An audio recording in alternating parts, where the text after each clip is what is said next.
Welcome back to the deep dive. Okay, so you sent over the data from episode 6 of the Infusion Battle Arena, and wow, there's a lot here. There really is. We've got wins, losses, even some surprising stalemates. Right, so our job today is to kind of break this down, make it clear. We've got a great set of characters, really representing 4 key tiers. That's the plan. Think of this as your guide to what clicks in the arena.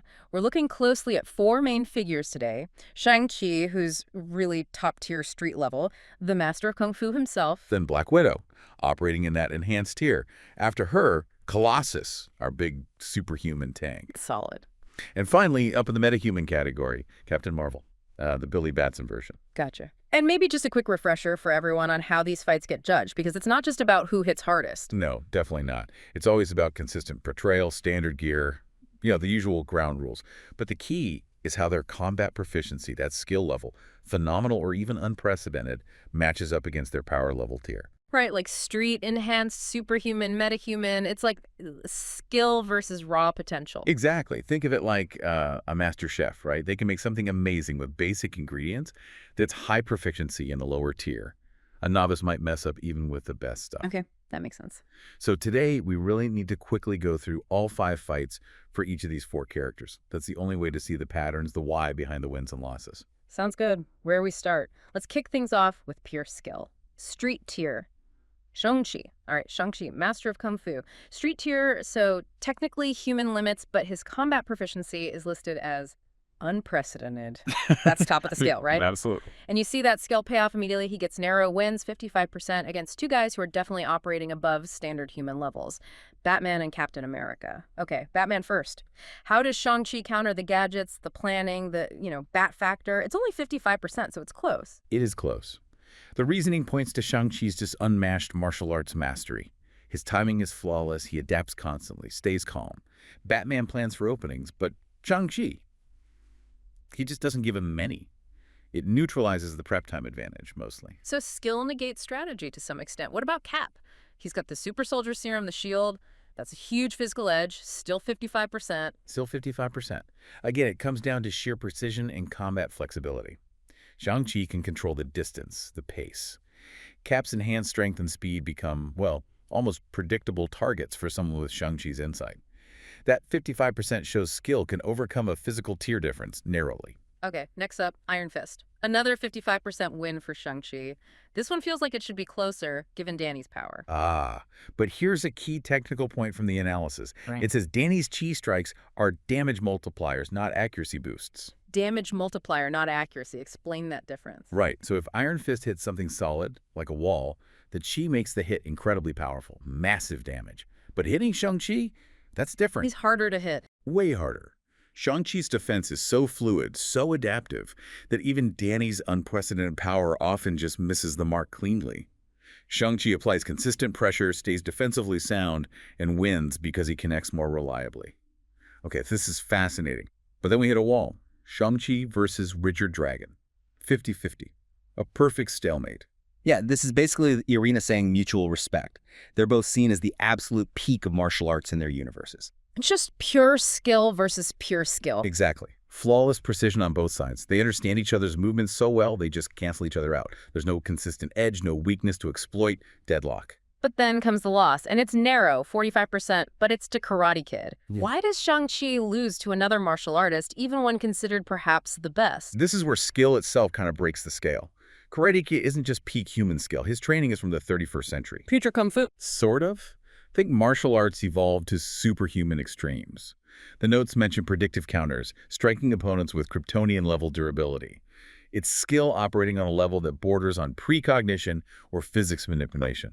So it's skill plus, something extra that Shang-Chi just doesn't have access to. Exactly. It gives Val Armor that tiny, unique edge over Shang-Chi's, let's call it, current-era mastery and composure. So the big takeaway for Shang-Chi seems to be, supreme skill can overcome physical and tech advantages. Up to a point. Right, until skill itself becomes effectively superhuman. Precisely. Mastery holds the line, but even mastery has tiers. Okay, let's shift gears then. Moving up to the enhanced tier, Black Widow. Natasha Romanova. We're going from pure martial arts to, what, espionage, deadly precision, tactical thinking. Yeah, exactly. She's enhanced, incredible discipline, lethal. But look at her matchups in this episode. She faces some really tough opponents. 3 losses, all narrow. Daredevil at 45%, Elektra at 45%, and Ninjak also 45%. Wow. Tight fights. Let's start with Daredevil. Why does Matt Murdock consistently get the edge? She's got skills, gadgets. It really comes down to the senses. Natasha is incredibly stealthy, quick, precise, lethal.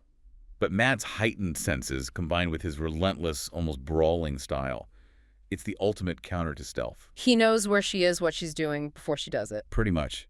He reads the subtle cues, airflow, heartbeat, muscle tension.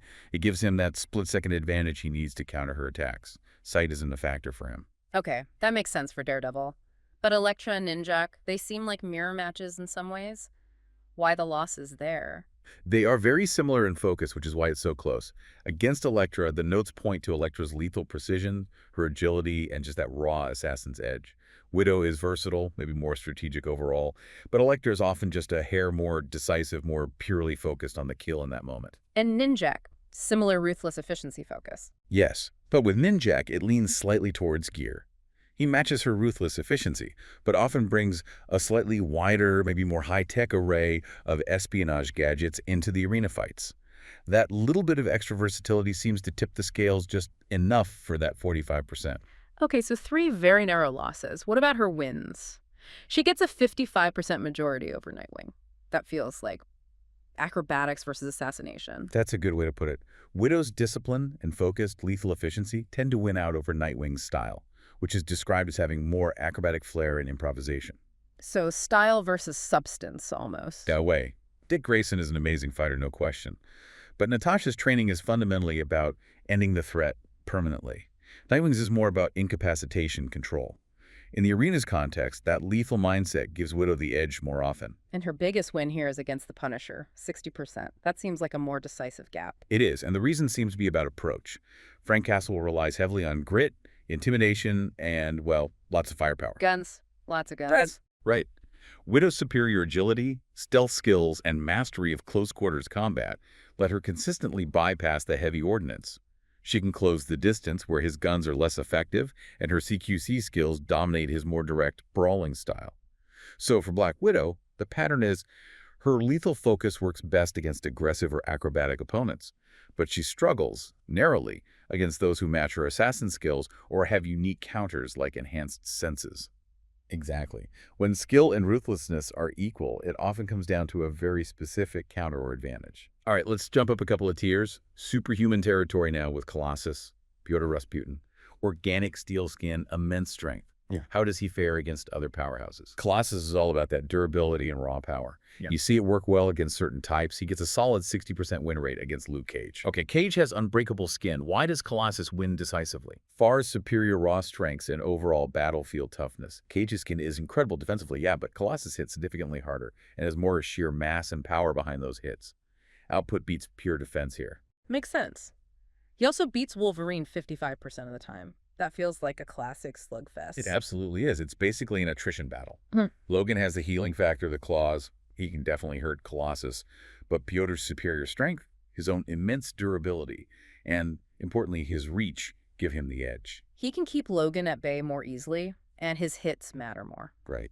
Wolverine can recover from almost anything, but Colossus is much harder to put down decisively with strikes, and Pyotr's own blows carry knockout potential through blunt force, even against someone as tough as Logan. Over time, Colossus wears him down. Okay, those are the wins, now the losses. He loses narrowly to Pitt, 45%. Pitt's an alien powerhouse, but why does he edge out Colossus? It seems to be about fighting style. Colossus is strong, methodical, almost noble in his approach sometimes.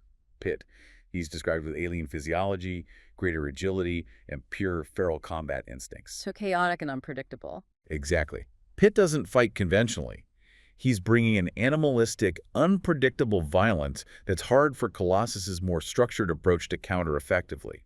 That predatory style gets the edge. Then a bigger loss, 40% against Red Hulk. That feels like more than just style difference. Oh, it is. Rolk brings a whole toolkit. It's not just strength. The notes highlight his tactical intelligence. He's a general, after all.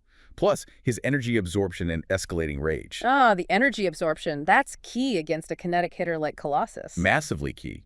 Every punch Colossus lands potentially makes Rolk stronger. Rolk can absorb that kinetic energy, fuel his own strength, and essentially guarantee he'll outscale Colossus in a prolonged fight. Plus, he's smarter tactically. And the biggest loss, almost a non-contest, 30% against Juggernaut. Yeah, this isn't really about strength versus strength anymore. Juggernaut operates under different rules. His power comes from Sidorak, a mystical source. So, magic trumps mutant steel, pretty much.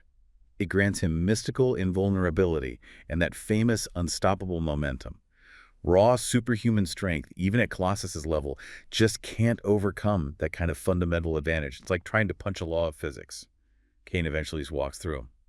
So the takeaway for Colossus, dominant against strong but straightforward foes, but he hits a hard ceiling against mystical power, tactical counters like energy absorption, or highly unpredictable feral fighters. Well put. The source and nature of the power start to matter more than just the raw output at this level, which actually is a perfect segue to our final character. Captain Marvel, Billy Batson, metahuman tier, wisdom of Solomon, strength of Hercules, the whole Shazam package, immense power. Immense power, yes. But the data here is really interesting. Despite that power, he often ends up with these frustratingly narrow losses, like against Black Adam. 45% win rate for Billy. They have the same power source. What gives Adam the edge? It boils down to mindset and experience. Adam possesses, according to the notes, a ruthless edge, tactical ferocity, and a complete lack of restraint. Billy has the power, sure, but he has the temperament of a kid. Purity versus ruthlessness. And centuries of experience versus relative inexperience. Adam is willing to fight dirty, strike lethally, exploit any hesitation. That ferocity gives him that small but consistent 55% edge over Billy's parity and raw power. Okay, but Billy does get a win. 55% against Marvel's Hercules. How does that work out? Herc has millennia of fighting experience. He does, and that experience counts for a lot. But the Shazam power gives Billy not just equal strength to Herc, but also significant speed advantages and, crucially, magical resilience. So speed and magic defense tip the scales. It seems so. That combination allows Billy's versatility to just barely overcome Hercules' raw demigod power and sheer brawling history. It's close, but the magic speed combo wins out. All right, back to the losses. Thor, 45%. Another god-tier powerhouse, similar raw strength. Pretty similar baseline power levels, yeah. But Thor brings millennia of combat experience, tactical wisdom honed over ages, and of course, Mjolnir. The hammer's versatility. Exactly. Mjolnir adds so many options, ranged attacks, weather control, flight mastery, that Billy just doesn't have. Combine that with Thor's vastly superior experience, and he takes the edge, despite their comparable strength and durability. Sentry also 45%. Sentry's famously unstable. How does that give him an advantage? It's less an advantage because of instability and more that his power itself just operates at an overwhelming level. The notes mention overwhelming bursts of chaotic force. So unpredictable power spikes? Kind of. Sentry's power levels can fluctuate wildly, often spiking to levels that even Billy struggles to handle defensively. While Billy's magic might balance the scales on average, Sentry's sheer potential for overwhelming high-end bursts gives him that slight volatile edge in repeated fights. And the final loss we have here, Wonder Woman, 45%. This feels like skill versus power again. It absolutely is a classic example. Billy arguably has Kryptonian-level raw stats, strength, speed, durability. But Diana brings superior combat proficiency, millennia of warrior training, tactical genius. The Amazon discipline. Exactly. Yeah. And she exploits Billy's relative inexperience and, as the notes put it, his childlike temperament. Diana reads the fight better, spots the openings caused by hesitation or a less than optimal move, and her skill allows her to capitalize decisively. That wins her the narrow majority. So the big picture for Captain Marvel. His raw power is incredible. Truly metahuman level makes him a threat to anyone. But his lack of deep tactical maturity, his comparative lack of experience, and maybe that inherent goodness or restraint means he consistently loses these razor-thin margins to opponents who are more seasoned, more ruthless, or just fundamentally more skilled warriors. Looking back across all four then, Shang-Chi, Widow, Colossus, Billy, there's a really interesting theme emerging from this episode 6 data. Yeah, there is. You see this fascinating balance. Pure skill, like Shang-Chi's, can definitely overcome physical advantages, even tier differences to some extent. But raw power, whether it's Colossus's steel skin or Billy's magic lightning, it's not enough on its own at the highest levels. Not consistently, no. Yeah. It needs discipline, it needs experience, or it needs some kind of specialized defense or unique advantage, like Juggernaut's mysticism, to truly dominate reliably against top-tier peers. It really feels like the arena isn't just measuring potential peak power, but the consistency of applying that power effectively. I think that's exactly right. And it leads to a really provocative thought, doesn't it? Especially seeing Shang-Chi succeed through maturity at the street tier, while Billy Batson struggles partly due to immaturity at the metahuman tier. Yeah. Well, it makes you wonder, even when you get to cosmic levels of power, is sheer power ever truly enough? Or does this data suggest that ultimately the arena values consistency, tactical thinking, and maybe even discipline over raw, untamed strength in the long run? Hmm. Consistency over raw potential. That's definitely something to chew on. A great thought to leave everyone with. Hope it gives you a new lens to view the fights through. Absolutely. Thanks for breaking all that down. And thank you for joining us for this deep dive into episode 6. Hopefully, this helps you figure out what really makes a winner in the arena. We'll catch you next time.